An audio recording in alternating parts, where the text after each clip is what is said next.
love Japanese games, but Tokyo Game Show has this problem, and I think the Japanese industry has a problem, if I'm going to be frank, where so many games have sequels year after year. It's just the same thing.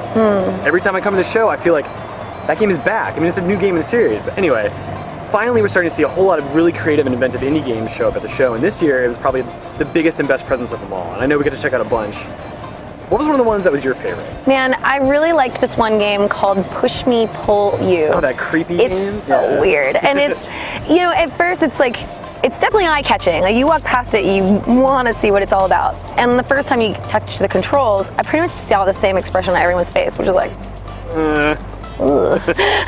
Yeah, you control like this long tubular thing that has like two humans on the end, and they have these arms, and they're kind of doing this like weird crawling thing. Yeah, it's totally cat dog. Yeah. You're like pushing and pulling using each stick. So your left stick is like the left head, and your right stick is the right guy, and you kind of both crawl around. You can actually stretch and morph your body longer or more contained. And I guess at least the only version I played was a versus mode where it's two of these Wiener people, and yeah, let's go with that. And they're like wrapping around a ball. You want the ball to be mostly on your side and your territory, and so you're kind of morphing your gross torso area around the ball, squeezing away from the other people. It's so funny looking.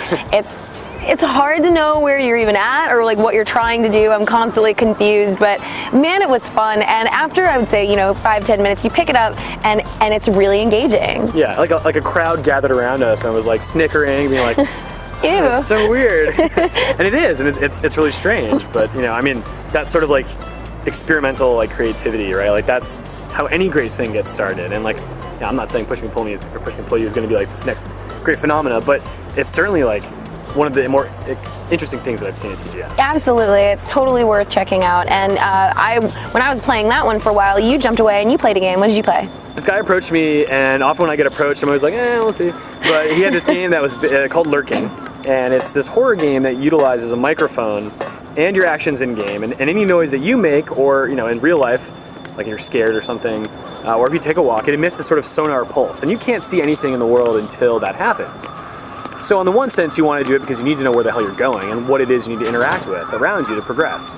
On the other hand, any enemies in the game detect you when you do something like that. And you can't see them until you emit a sonar pulse anyway. So it's this kind of risk-reward balance of, I need to see where I'm going, I don't want to die. The concept is really, really interesting.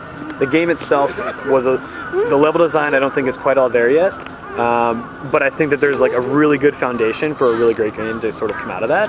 Maybe Lurking isn't going to be it, but maybe it's the next game he makes if he kind of takes that idea and grows it or something. Yeah, that's really cool. I mean, you always see all these innovative games, and they have the Sense of Wonder Night here, which is this really cool festival. It kind of celebrates creativity and inspiration in Japan. And one of the games that I saw was this game called Expand.